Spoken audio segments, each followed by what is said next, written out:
Ito na guys, umpisa na natin sa pagkabit oh. Yung double charging natin oh. Ito. So ito guys, ikabit natin dito banda na gustuhan ko. Ayan, dito. Pagkatapos niyan, saglit ha. Kunin muna natin yung pangsukat natin. Ito yung lock niya sa ilalim. Ayan. So dito tayo magbutas. So sa tingin ko dito ang tama-tama no. So yung motor natin Honda Click. Ayan. Pagkatapos guhitan natin yan para makapagbutas tayo ng maayos at saka di siya kumakalog no. Pagkatapos noon, mabutasan natin yan dyan. Ang buksan natin dito, ito lang yung buksan natin oh. Buksan natin dito at saka ito.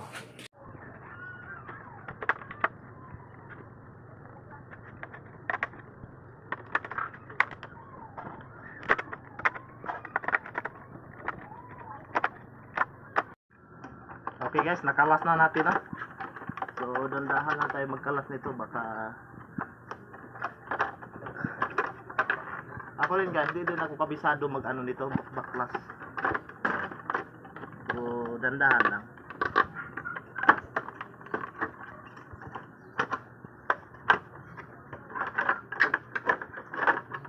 Ayan.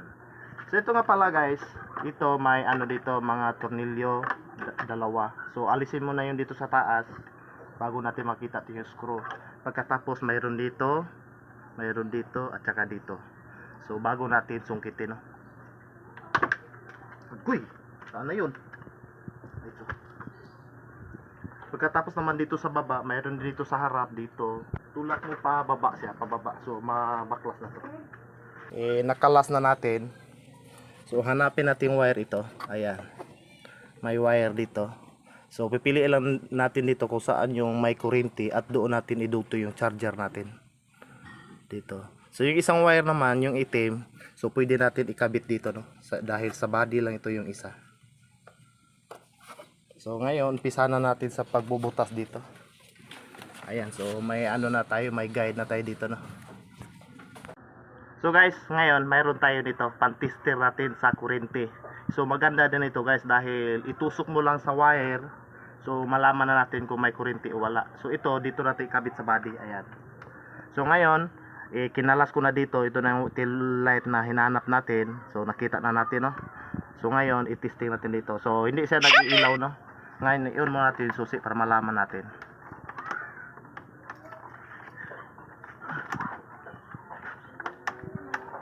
Ayan. So ngayon, na-on na yung susi natin, try natin. Ayan. 'Di ba? Umiilaw siya, guys. Ayan, guys, natusok na natin yung isang wire dito, no. Ayan. So ganyan na yan, guys. Ngayon, balutan na lang natin dito para iwas siya, baka kakalog siya ay. Pero posible naman ito mahugot, guys, dahil tinusok lang natin gitna bago natin pinasok yung yung parang titi, guys. Pinasok natin ulit dito. So siyempre matigas na rin yan. Pero iwas may pangdagdag tayo dito. Nakaganon yan guys. So ngayon magbutas na ako dito. Para mamaya dito na lang siya nakatusok guys. Ayan dito. Ayan guys, butasan na natin. Butasan na natin no. Hindi ko alam kung kasya ba. Parang hindi. So kailangan pa natin na lakihan unti no. Dahil yung barina natin maliit. So okay lang, linisan lang natin. Guys, maganda pagkakabit no. So ganyan ang itsura niya guys oh. So may takip siya para iwas mabasa sa ulan no. Tapos dito kailangan yung mga wire natin dito na nasa magandang siya no. Nasa magandang linya baka siya masayad, baka maputol. So ngayon yung isa dito ko kinabit.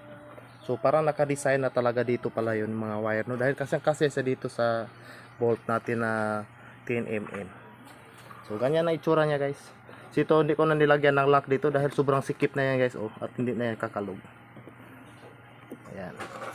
So ngayon i-try natin. I-on natin yung susi. Ayan. Try natin no. So ngayon umiilaw siya guys. So kung kailangan natin patayin, i-touch lang natin ganyan. So ngayon on natin ha. Ayan. So, yun lang guys. Kung gusto nyo to guys, nagustuhan nyo, pwede rin kayo mag-order dito sa yellow basket natin sa ibaba guys.